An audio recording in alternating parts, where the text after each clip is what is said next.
आज हम पढ़ेंगे जल संसाधन के बारे में। ठीक है, जैसे पहले पाठ में आपने पढ़ा था, देखिए संसाधन के बारे में। संसाधन अनेक प्रकार के होते हैं, जैव, अजैव, नवीकरणीय, अनवीकरणीय, है ना।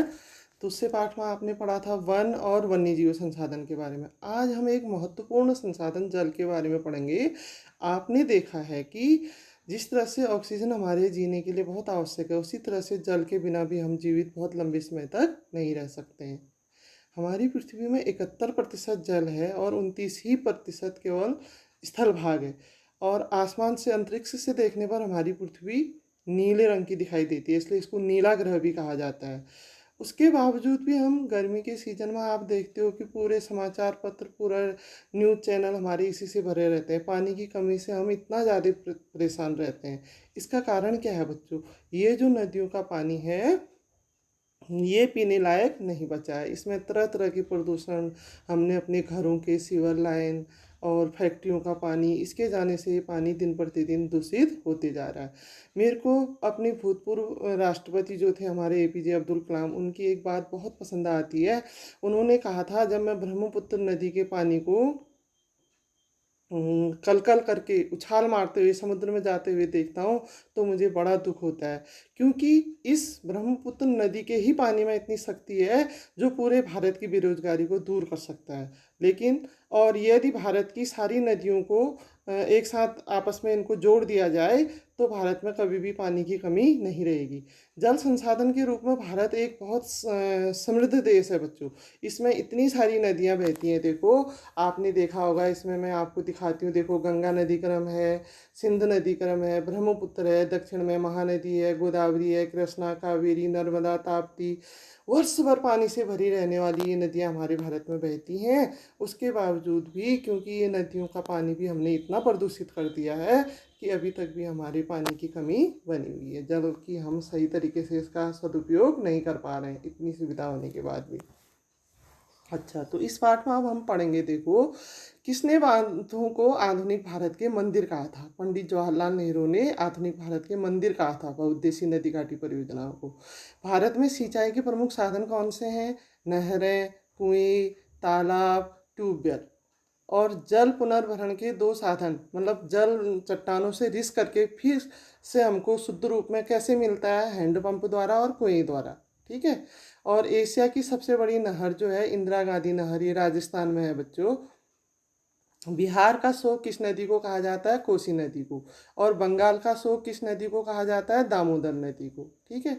और चंबल नदी पर कौन कौन से बांध बने हैं? देखो, चंबल नदी हमारे दक्षिण भारत में जो हमारा प्रायद्वीपीय पठार है वहाँ से ऊपर को आकर के गंगा नदी में मिलती है। तो इस पर हमारे 3 बड़े बांध बने हैं, गांधी सागर बांध, जवाहर सागर बांध और राणा प्रताप सागर बांध। ठीक हो गया। अब हमारा एक महत्वपूर्ण प्रश्न इस पाठ में है, बहुउद्देशीय नदी घाटी परियोजनाओं से आप क्या समझते हैं? जैसा कि बच्चों देखो, इसके शब्द से ही हमको पता है कि बहुउद्देशीय मतलब कई उद्देश्यों की पूर्ति हेतु बनाई गई जो परियोजनाएं होती हैं वो क्या कहलाती हैं? बहुउद्देशीय नदी घाटी परियोजनाएं कहलाती हैं। अब क्या क्या उद्देश्य पूरे होते हैं देखो इन परियोजनाओं से? जब हम नदियों के पानी को रोक करके बांध बनाते हैं तो उससे हमको क्या क्या फायदा होता है? एक तो हम सिंचाई का काम उससे कर सकते हैं, नहरें निकाल के उससे बाढ़ पर नियंत्रण पा सकते हैं। और ऊंचाई से टरबाइन मशीन पे गिरा के जल विद्युत इससे पैदा कर सकते हैं। नौकायन कर इसके द्वारा हम कर सकते हैं, परिवहन आदि, जल परिवहन इससे हो सकता है और पर्यटन को इससे बढ़ावा मिल सकता है। ठीक है। मत्स्य पालन इससे हो सकता है। मृदा संरक्षण, माना किसी क्षेत्र में भूकटाव हो रहा है तो हम जल को बांध से रोक करके भूकटाव वाले क्षेत्र को इससे बचा सकते हैं। उद्योग धंधे इसके किनारे पे विकसित हो सकते हैं। देखो, एक बांध बना से कितने उद्देश्यों की पूर्ति हो रही है, इसीलिए इसको कहा जाता है बहुउद्देशीय नदी घाटी परियोजना। ठीक है। अब ये ऐसा नहीं है कि ये केवल फायदेमंद ही है, उससे कुछ हानियां भी होती हैं। एक तो इसके आसपास भूकंप आने की संभावना बनी रहती है, इतना सारा पानी एक साथ जमा हो जाने से। और दूसरा, अगर कभी बांध टूट गया या इसका कुछ हिस्सा टूट गया तो उससे बाढ़ आने का खतरा बना रहता है। ठीक हो क्या? अब है अगला हमारा, जल दुर्लभता क्या है? देखो, मैंने अभी आपको बताया था कि 71% जल होने के बाद भी ये पानी इतना लवणीय है या इतना अशुद्ध हो चुका है कि हम इसको पीने के यूज में नहीं कर सकते हैं। केवल पूरे विश्व का 3% जल ही ऐसा है जो पीने योग्य है। और कुछ विद्वानों का तो यहाँ तक मानना है कि अगर तृतीय विश्व युद्ध होगा कभी भविष्य में तो जल के कारण हो सकता है। ठीक है। अब जल दुर्लभता के कई कारण हैं। एक तो बढ़ती जनसंख्या है, जनसंख्या दिन प्रतिदिन बढ़ रही है और पानी की मांग भी बढ़ती जा रही है। और दूसरा, नदियों का जल प्रदूषित हो चुका है उद्योग धंधों के विकास से, और जनसंख्या के बढ़ने से नदियों का पानी पीने योग्य नहीं रह गया, इसलिए भी जल दुर्लभता है। हमारे भारत में वर्षा अनियमित है, अनिश्चित है, कोई निश्चित टाइम नहीं है, और उस पानी का हम सदुपयोग नहीं कर पाते हैं। अधिकांश पानी हमारा बह करके समुद्र में चले जाता है। ठीक है। वर्षा जल संग्रह का अभाव है। देखो, मतलब हम वर्षा के जल का सही तरीके से संग्रह नहीं कर सकते हैं। और पानी का सही वितरण होना, एक कारण ये भी होता है कि जितना पानी है वो भी अगर हमारे शहरों में सही तरीके से वितरित हो तो फिर भी पानी की कमी कुछ कम हो सकती है। लेकिन कहीं तो पानी ज़्यादा आता है, लोग उसका दुरुपयोग करते हैं, और कहीं पर पानी बहुत कम मिल पाता है। ठीक है। अब है जल संग्रहण। क्या है? देखो, जल संग्रहण का मतलब होता है जल, पानी को संग्रह करना, बचाना। तमिलनाडु आदि कुछ राज्य ऐसे हैं बच्चों जहाँ पर जल संग्रहण बिल्कुल सरकार ने आवश्यक कर दिया है। अगर वहाँ पे जल संग्रहण की सुविधा नहीं बनाई गई है मकान में तो मकान का नक्शा पास नहीं होता है। ठीक है। तो अब जल संग्रहण के लिए क्या क्या उपाय हैं? देखो, कैसे हम वर्षा के जल को संग्रह कर सकते हैं। बांध बना करके हम कर सकते हैं, तालाब या झील के रूप में कर सकते हैं। इसके अलावा टांका या टैंक के रूप में भी हम जल का संग्रह कर सकते हैं। अब ये टांका और टैंक क्या है बच्चों? देखो, राजस्थान और अन्य ऐसे राज्य जहाँ पे बहुत कम वर्षा होती है तो वहाँ पे टांका या टैंक बनाया जाता है। ये होता है भूमिगत एक कमरा बनाया जाता है, कमरा नुमा टैंक बनाया जाता है ज़मीन के अंदर। ठीक है। और छत का पानी पाइप द्वारा उस टैंक में जमा कर दिया जाता है। इससे क्या होता है कि जब वर्षा नहीं हो रही होती है तो उस पानी का हम घरेलू प्रयोग में, अन्य काम में, जैसे बर्तन धोना, कपड़ा धोना आदि में उसका यूज कर सकते हैं। ठीक है। और उसके बगल में गर्म, राजस्थान आदि क्षेत्रों में बहुत अधिक गर्मी होती है तो वो लोग उसके बगल में एक कमरा भी बनाते हैं जो कि गर्मियों में बहुत ठंडक देता है, ठंडा रहता है। तो इसी को कहते हैं टांका या टैंक। अगला है बच्चों जल संभर विकास। अब जल संभर विकास क्या है? देखो, नदी है और उसकी जो सहायक नदियाँ होती हैं उनका जितना क्षेत्र वो सिंचित करती हैं या उनके द्वारा लाई हुई मिट्टी से जो आसपास का क्षेत्र बना होता है वो कहलाता है द्रोणी क्षेत्र। और भारत में सबसे बड़ा द्रोणी क्षेत्र गंगा नदी का है। ठीक है। अब उस द्रोणी क्षेत्र का विकास करना ही जल संभर विकास कहलाता है। आप कैसे करेंगे विकास? उसमें वृक्षारोपण करके, कृषि करके, चारागाह बना करके, बाग बगीचे बना करके उस क्षेत्र को विकसित करना, विकास करना ही क्या कहलाता है? जल संभर विकास कहलाता है। ठीक हो गया। अब अगला है बच्चों गूल या कूल किसे कहते हैं? देखो, पर्वतीय क्षेत्रों में नदी से खेतों की सिंचाई के लिए बनाई गई नहरों को ही गूल या कूल कहते हैं, जिसको हमारे यहाँ कुला भी कहते हैं, है ना। नहर निकालना, नदियों से नहर निकालना ही सिंचाई के लिए गूल या कूल कहलाता है। अब अगला है बांस ड्रिप सिंचाई प्रणाली। मेघालय में क्या होता है बच्चों? नदियों और झरनों के जल को बांस से बने पाइप द्वारा खेतों तक पहुंचा करके सिंचाई का कार्य किया जाता है, क्योंकि वहाँ पे बांस बहुत अधिक होता है ना। तो इसी को क्या कहते हैं? बांस ड्रिप सिंचाई प्रणाली कहते हैं। ठीक हो गया। अगला है जल प्रदूषण। जल में अनेक प्रकार के कार्बनिक और अकार्बनिक पदार्थों का मिलना या जल का हानिकारक हो जाना जल प्रदूषण कहलाता है। बच्चों, इससे ये कैसे होता है? मैंने आपको बताया कि हम लोगों की गलती से ये होता है। जैसे नदियां हैं हमारे घरों के आसपास, हमारे सारे सीवर लाइन नदियों में जा रहे हैं, कूड़ा कचरा, जानवरों का मलमूत्र, और सबसे बड़ा जल प्रदूषण का कारण होता है हमारे खेतों में जो रासायनिक और कीटनाशक दवाइयाँ हम डालते हैं वर्षा जल में बह करके, वो सब कहाँ पहुँच जाती हैं? नदियों में। तो ये भी नदियों के पानी को प्रदूषित करते हैं। अब जल प्रदूषण से कौन कौन सी बीमारियां होती हैं? देखो, हैजा हो जाता है, इससे पीलिया हो जाता है, टाइफाइड हो जाता है और पेचिस हो जाता है। ठीक है। अच्छा, इसके उपाय क्या हैं? देखो, इससे हम कैसे बच सकते हैं? एक तो जो हमारे घरेलू सीवर हैं उनको हम नदियों में न डालें, रासायनिक खाद और कीटनाशक खादों का प्रयोग कम करें, उसकी जगह हरी खाद, गोबर की खाद का प्रयोग अधिक करें। अच्छा, हमारे देखो जो प्रधानमंत्री हैं नरेंद्र मोदी जी, उन्होंने नमामि गंगे करके एक परियोजना चलाई थी गंगा नदी को शुद्ध करने के लिए। गंगा को हम पवित्र नदी मानते हैं, हमारी शुद्ध नदी इसको मानते हैं। गंगा जल हर घर में पाया जाता है हिंदुओं के, उसके बावजूद भी हमने सारी गंदगी इसमें डाल दी है।